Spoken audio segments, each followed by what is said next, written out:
Topic po natin, ano ang healthy breakfast at hindi healthy breakfast. Diba? Nasanay tayo, yan, healthy. Kaya lang, madalas tayo nakakakita, lumalabas. Diba? Minsan, meron tayong 12 foods na madalas iserve sa atin. Akala natin healthy, pero hindi pala ganoon ka-healthy. Tingnan natin. So, reminder lang to. Diba? Reminder. Number 1, lagi natin nakikita cereals, 'di ba? Minsan mahihilig ka sa cereals. Merong cereals na healthy, pero karamihan ng cereals nakikita natin masyado matamis. Okay? Kahit sabihin natin may vitamins, fortified siya, kaya lang marami diyan, may honey, may sugar, may chocolate chip, hinahaluan ng kung ano-ano. Kaya hindi na rin pwede araw-arawin. Paminsan-minsan pwede. Yung iba, ayan, donut, matamis. Yung mga sugary na pang-umaga, hindi po pwede yan lang. Wala kasing protein yan, walang pampalakas. Puro lang asukal, pampataas lang ng diabetes. Diba? Sa cereal, maghanap kayo. Meron namang healthy cereal, pero bihira lang yung gano'n. Number 2, ayan, diba? Breakfast yan, pancake, waffle, diba? Kaya lang, nakikita nyo naman, kung unang tingin, kala mo pwede siya gawing breakfast. Pero hindi siya pwede araw-arawin. Mas okay pa nga yung pandesal na lang eh. Ito kasi matamis siya. May gatas, matamis. Ito puro sugar, maple syrup, puro butter. So, pampataas siya ng blood sugar. Diba? Tsaka hindi rin maganda sa katawan, tataba po tayo. So, pwede kumain. Paminsan-minsan, hindi pwede araw-arawin. Buttered toast, actually toast bread healthy eh. Walang kaso sa toast bread eh. Kung ang palaman mo healthy, meron kang chicken sandwich o tuna sandwich o lalagay natin sardinas o itlog, scrambled egg, pwede yan, magiging healthy yan.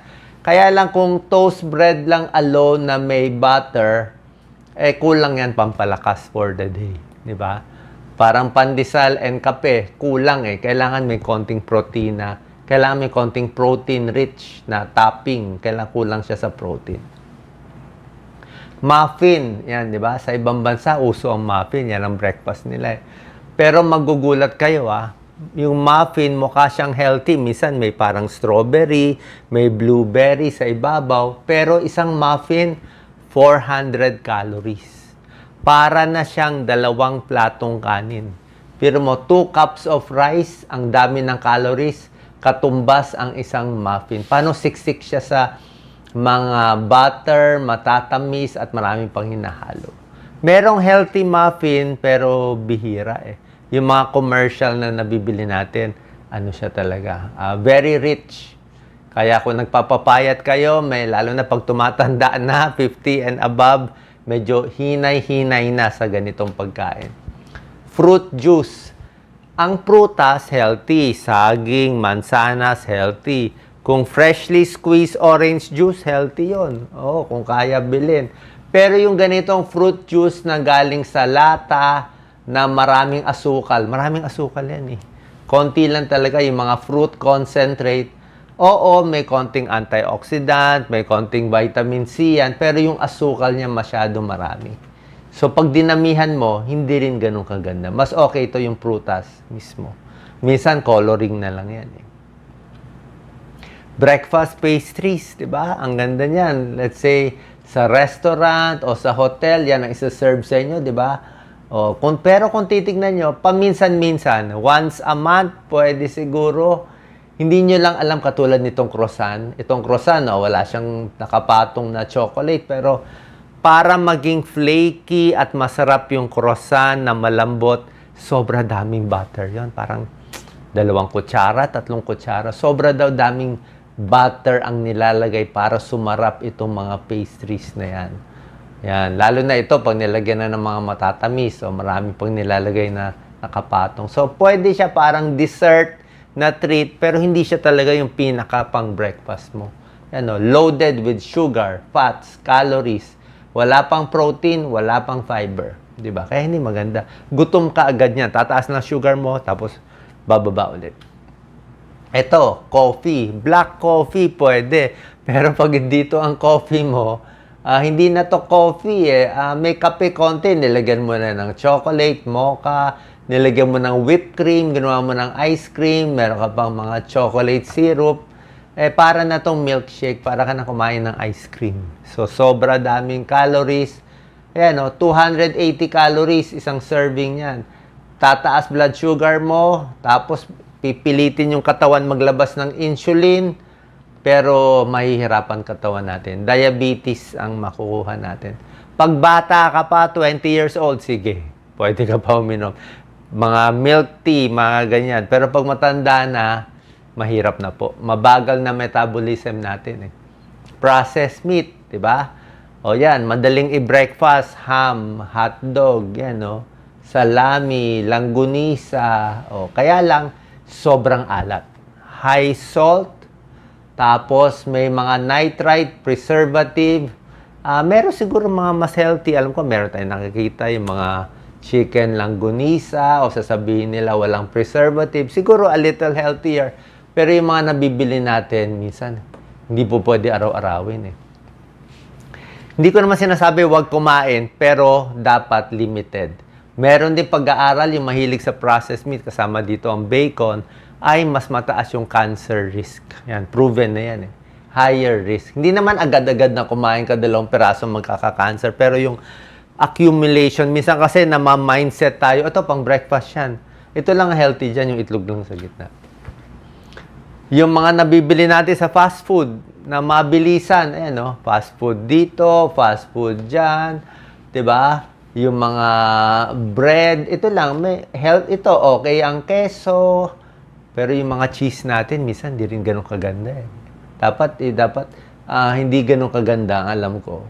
Tapos yung itlog lang, pero yung donut ginawang tinapay, tapos to ang daming syrup, 'di ba? So maalat masyado, prito pa. So, paminsan-minsan, pag nasa labas, mamaya papakita natin yung healthy. So, yung mindset, dapat makita natin, uy, na-remind ako ni Doc, hindi pala pwede yung ganito. Hindi pala pang araw-araw to. Yan, hindi pala pang araw-araw to. Baka kasi nasasanayan nyo na araw-arawin tong mga to. Breakfast bars, kahit maganda nakasulat, tamis pa rin yan, chocolate chip lahat yan Hindi ka pa busog. Hash brown, baked potato, okay. Patatas, okay. Lagay mo sa mechado. Pero yung deep fried yan hash brown So, pag prito kasi, lalo na pag laging fried chicken, paminsan-minsan, okay, 1-piece chicken and rice, lahat naman kumakain. Pero pag inaraw-araw mo ang prito, tataas ang inflammation. Inflammation, barado sa puso, barado sa utak, barado sa ugat. Yan ang tuloy-tuloy. Pag nakita mo kasi ito, isipin mo breakfast Kaya lang, paminsan-minsan. Bagel. Ito sa Amerika, usong-uso ang bagel. Pero ang bagel, isa sa pinaka-pampataas ng sugar. Isang bagel, ito, ang daming calories, 350. Pero mo, 350 calories ito. Parang 2 platong kanin, mas tinalo pa niya. Sobra kasing siksik Kaya ang recommended sa bagel, kahit sa Amerika, half bagel lang. Yan ang pwede mo kainin, half. Kasi pag isa, busog ka nga, pero pampataas ng sugar. Stick to half a bagel. Tapos yung toppings niya, dapat healthy ilalagay mo. So yan ang 12 na iwas-iwasan, wag madalas. Ano naman yung healthy breakfast? Yan ang gusto natin. Yung mga silog natin, bangus silog, tap silog, pwede na yan, di ba? Pero mas maganda, wag mo na gawing sinangag. Di ba? Mas maganda ko, or kung magsasangag kami ni Doc Lisa dito, konting-konting mantika lang.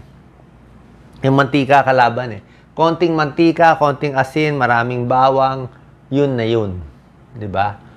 Pero to healthy to. Pag hard-boiled egg, mas healthy. So, yung mindset, isipin natin ulit, itong healthy Pinoy breakfast, dyan tayo ulit. Balik na lang tayo sa basic na egg at tinapay. Dilis, mga... Sardinas. Dilis, sardinas, okay na rin. Huwag lang masyado maalat, diba? Sardinas, lagyan namin ng maraming gulay. Minsan, corned beef, hindi ganun ka-healthy ang corned beef. Lagyan mo maraming repolyo, gawin mo parang sabaw, naging parang sahog na lang yung corned beef. Matipid pa. So, sa maliit na corned beef, mahal ang dami mong, parang kumain ka ng puro repolyo, which is good. Lahat ng gulay, kangkong, ampalaya, pinakbet, pechay, spinach, maganda sa puso, maganda sa diabetes, pampababa ng cholesterol, pampababa ng blood sugar. Yan ang mindset natin, tsaka sa platong kanin. O gusto mo, 1.5 cup pa, pwede yan. Di ba? So nakita nyo, ang layo nitong, ito pampahaba ng buhay. Yung kanina, mga pampaikli ng buhay yan. Ito, munggo natin. Yung mga tira, sabi nga ni Doc Lisa, ano yung tira kagabi, yung nakainin, pwede yun. Diba? Ilutuin lang maigi, pakulo para hindi masira ang tiyan. Dapat nakaref, diba? Kahit ang arroz caldo, lugaw, arroz caldo, bawang, itlog, syempre may chicken leg yan, diba? Kailangan may paan ng manok. Or kailangan may manok para may protein. Goto, paminsan-minsan goto. Sa inumin, black coffee pwede, di ba? Walang asukal, sanayin sa lasa. Tsaa pwede rin. Tubig mas maganda. Yan ang breakfast mo. Kung sa Amerika, di ba, gatas. Pwede naman gatas eh. Orange juice na freshly squeezed. Pwede rin naman, pero pang mayaman yun eh. Tsaka hindi rin pwede sobra dami. Yung mga fresh juices, limited din, lalo na kung may diabetes kayo at overweight. Sample ng Pinoy breakfast. O sinabay na lunch and dinner. Ayan, oh, ang ganda, oh, saging, oh, itlog, oh, poach ba to? Ganda ng gulay niya. Ang daming gulay, oh. Kanin niya, 1 cup lang, oh. Ganda pa ng isda. Ang merienda niya, dapat saging to, eh. Ginawa niyang mais. Ito, suman, eh. Mo, 1 peraso lang, oh. Grabe. Mabubusog ka ba sa 1 peraso? Lunch niya, sinigang na bangus. Ang liit, oh. Tapos gulay lang, oh, parang, ano na to, steam lang to eh. Wala pang sausawan dito eh. Prutas, kanin. Guyabano. Kita mo yung pakwan niya, ang liit to. Ang liit ng pa, pero yung gulay niya madami. Oh, see, tapos may inihaw na manok, oh, 1.5 pieces. Oh, payag na ba si Doc Lisa niyan? Si Doc Lisa kailangan 2 plato. Kahit ito kainin mo, kahit doblehin mo pa yung kanin, tingin ko mas healthy pa rin yan. At syempre, yung tubig, huwag kakalimutan. No, recommended to ng, ano to eh, I think mga DOST to eh. Mga DOST to, yung mga healthy. 8 glasses of fluid or water in a day. Yan ang healthy breakfast. So, last, papakita ko sa inyo. Yan ang healthy. Tingnan lang maigi. Ito, iwas. Bawas. Bihirang-bihira. Ito, bihira. Once a week. Nako, ito, wag na lang. Ito, masarap pa. 1 peraso, kalahati. Treat. Gawin mo na lang dessert. Gawin mo na lang dessert ito. Gawin mo na silang dessert. Huwag na sila breakfast. Kasi pang dessert yan talaga. Lalo na to. Kita mo naman, no? Grabe yung cream. Masarap, di ba? So, sana po nakatulong para ma-distinguish nyo ang not so healthy na paminsan-minsan at healthy breakfast. Salamat po.